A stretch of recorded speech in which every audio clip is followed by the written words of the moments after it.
Goblin Market by Christina Rossetti.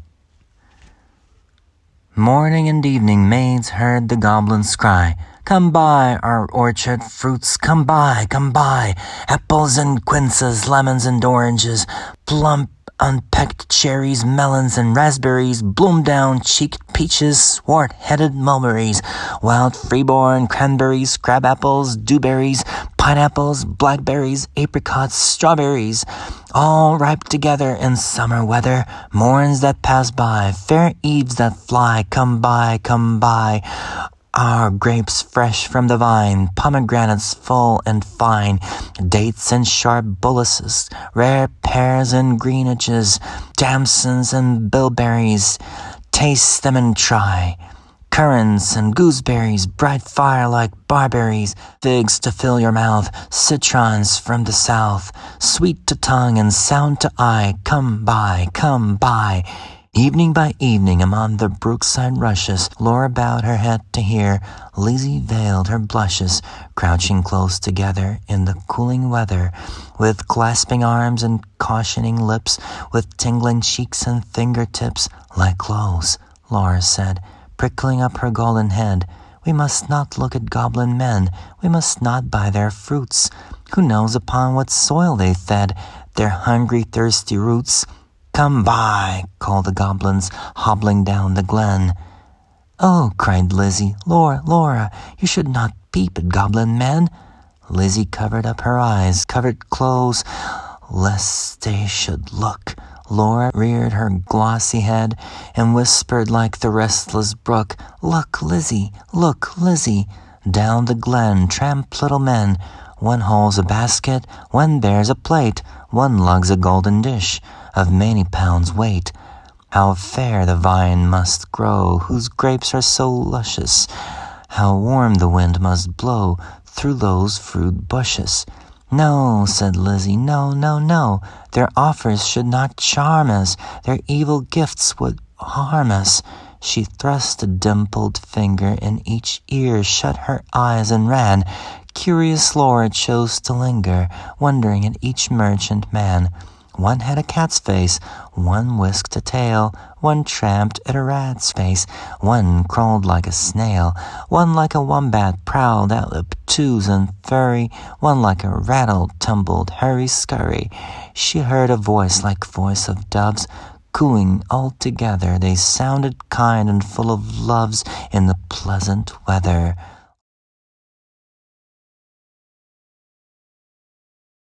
Laura stretched her gleaming neck, like a rush-embedded swan, like a lily from the beck, like a moonlit poplar branch, like a vessel at the launch when its last restraint is gone. Backwards up the mossy glen turned and trooped the goblin men, with their shrill repeated cry, "Come buy." When they reached where Laura was, they stood stock still upon the moss, leering at each other, brother with queer brother, signaling each other, brother with sly brother. One set his basket down, one reared his plate, one began to weave a crown of tendrils, leaves, and rough nuts brown. Men sell not such in any town. One heaved the golden weight of dish and fruit to offer her. Come buy, was still their cry. Laura stared but did not stir, longed but had no money. The whisk-tailed merchant bade her taste in tones as smooth as honey. The cat-faced purred, the rat-faced spoke a word of welcome, and the snail-paced even was heard. One parrot-voiced and jolly cried, "Pretty goblin," still for pretty Polly. One whistled like a bird. But sweet-toothed Laura spoke in haste. "Good folk, I have no coin to take where to purloin. I have no copper in my purse, I have no silver either, and all my gold is on the furze that shakes in windy weather, above the rusty heather." "You have much gold upon your head," they answered all together. "Buy from us with a golden curl." She clipped a precious golden lock. She dropped a tear more rare than pearl, then sucked their fruit globes fair and red, sweeter than honey from the rock, stronger than man-rejoicing wine, clearer than water flowed that juice. She never tasted such before.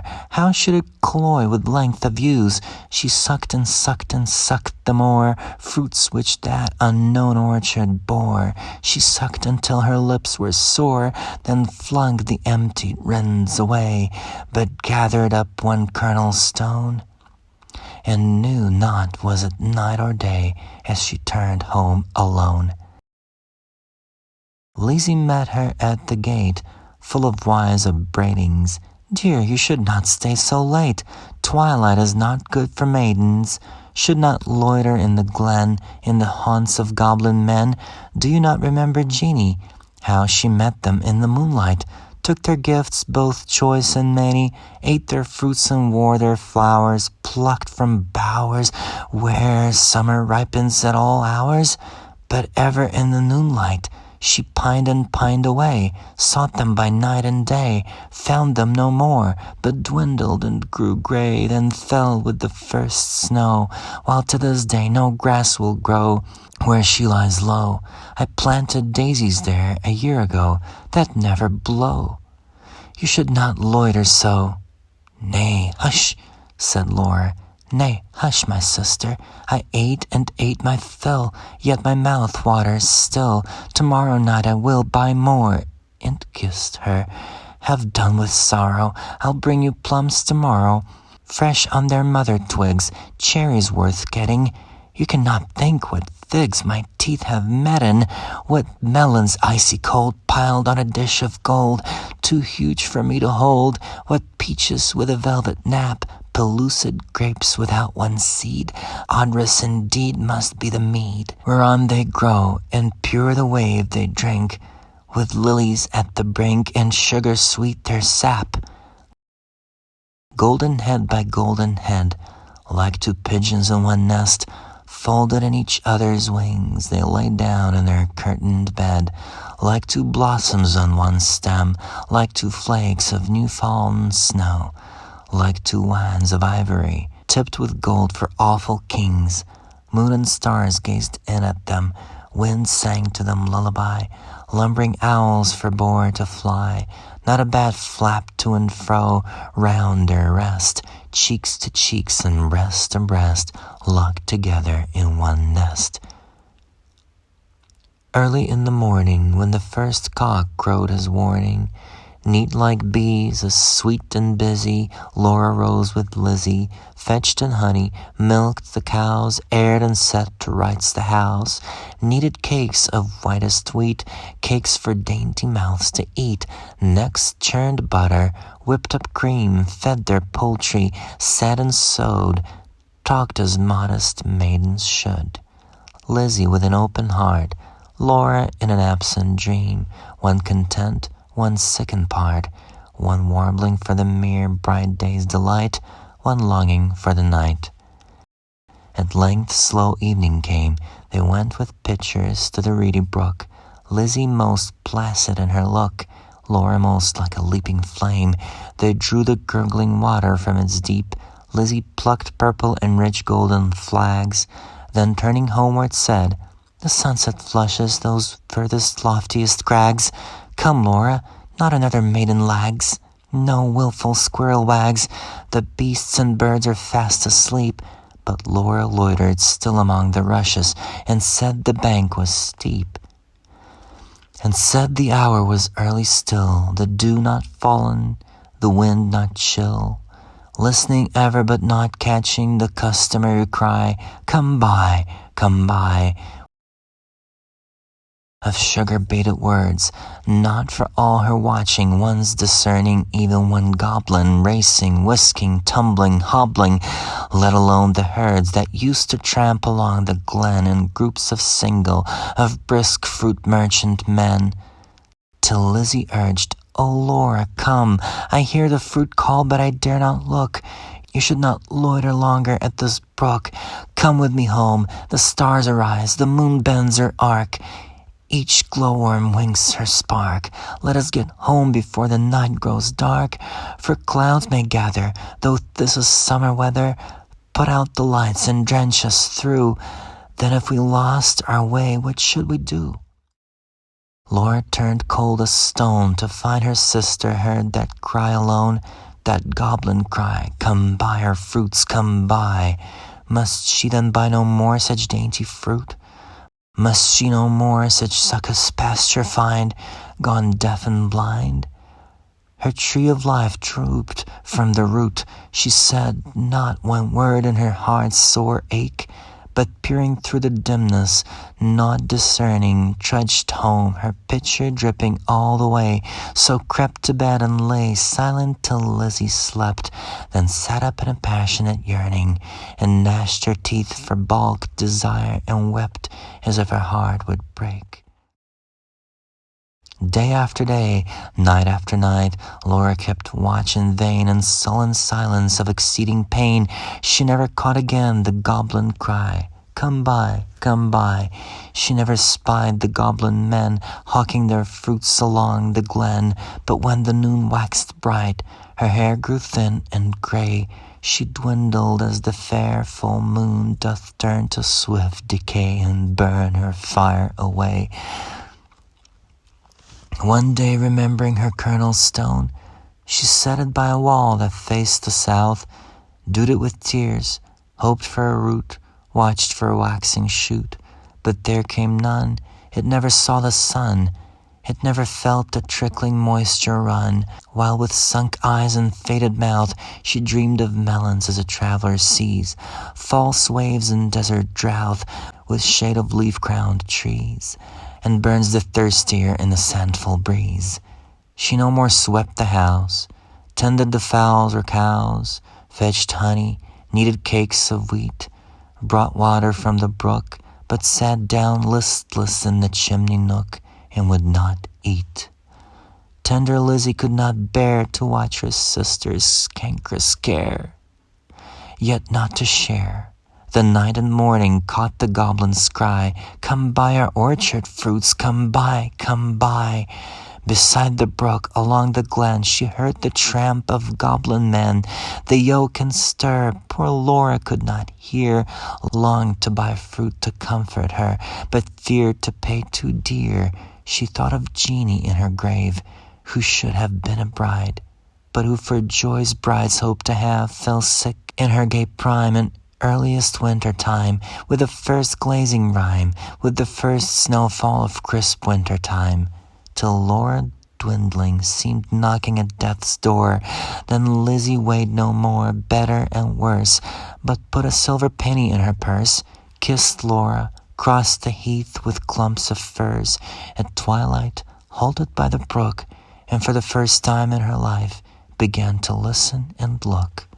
Laughed every goblin when they spied her peeping, came toward the hobbling, flying, running, leaping, puffing and blowing, chuckling, clapping, crowing, clucking and gobbling, mopping and mowing, full of airs and graces, pulling wry faces, demure grimaces, cat-like and rat-like, rattle and wombat-like, snail-paced in a hurry, parrot-voiced and whistler, helter-skelter, hurry-scurry, chattering like magpies, fluttering like pigeons, gliding like fishes, hugged her and kissed her, squeezed and caressed her, stretched up her dishes, panniers and plates.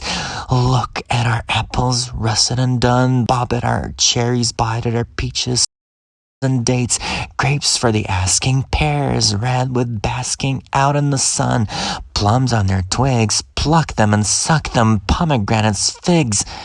"Good folk," said Lizzie, mindful of Jeanie, "give me much and many," held out her apron, tossed them her penny. "Nay, take a seat with us, honor and eat with us," they answered, grinning. "Our feast is but beginning. Night yet is early, warm and dew-pearly, wakeful and starry. Such fruits as these no man can carry. Half their bloom would fly, half their dew would dry, half their flavor would pass by. Sit down and feast with us. Be welcome guest with us. Cheer you and rest with us." "Thank you," said Lizzie, "but one waits at home alone for me. So without further parleying, if you will not sell me any of your fruits, though much and many, give me back my silver penny I tossed you for a fee." They began to scratch their pates, no longer wagging, purring, but visibly demurring, grunting and snarling. One called her proud, cross-grained, uncivil. Their tones waxed loud, their looks were evil. Lashing their tails, they trod and hustled her, elbowed and jostled her, clawed with their nails, barking, mewing, hissing, mocking, tore her gown and soiled her stocking, twitched her hair out by the roots, stamped upon her tender feet, held her hands and squeezed their fruits against her mouth to make her eat. White and golden Lizzie stood, like a lily in a flood of blue-veined stone, lashed by tides obstreperously, like a beacon left alone in a hoary roaring sea, sending up a golden fire like a fruit-crowned orange tree, white with blossoms honey-sweet, sore beset by wasp and bee, like a royal virgin town, topped with gilded dome and spire, close beleaguered by a fleet, mad to tuck her standard down. When they lead a horse to water, 20 cannot make him drink, though the goblins cuffed and caught her, coaxed and fought her, bullied and besought her, scratched her, pinched her, black as ink, kicked and knocked her, mauled and mocked her. Lizzie uttered not a word, would not open lip for lip, lest they should cram a mouthful in, but laughed in heart to feel the drip of juice that syruped all her face, and lodged in dimples of her chin, and streaked her neck, which quaked like curd. At last the evil people, worn out by her resistance, flung back her penny, kicked their fruit along whichever road they took, not leaving road or stone or shoot. Some whirled into the ground, some dived into the brook with ring and ripple, some scudded on the gale without a sound, some vanished in the distance. In a smart ache tingle, Lizzie went her way, knew not was it night or day, sprang up the bank, tore through the furze, threaded copse and dingle, and heard her penny jingle, bouncing in her purse. Its bounce was music to her ear. She ran and ran, as if she feared some goblin man dogged her with gibe of curse, or something worse. But not one goblin scurried after, nor was she pricked by fear. The kind heart made her windy paced, that urged her home quite out of breath with haste and inward laughter. She cried, "Laura!" up the garden, "did you miss me? Come and kiss me. Never mind my bruises. Hug me, kiss me, suck my juices, squeezed from goblin fruits for you, goblin pulp and goblin dew. Eat me, drink me, love me, Laura, make much of me. For your sake I have braved the glen, and had to do with goblin merchant men." Laura stared from her chair, flung her arms up in the air, clutched her hair. "Lizzie, Lizzie, have you tasted for my sake the fruit forbidden?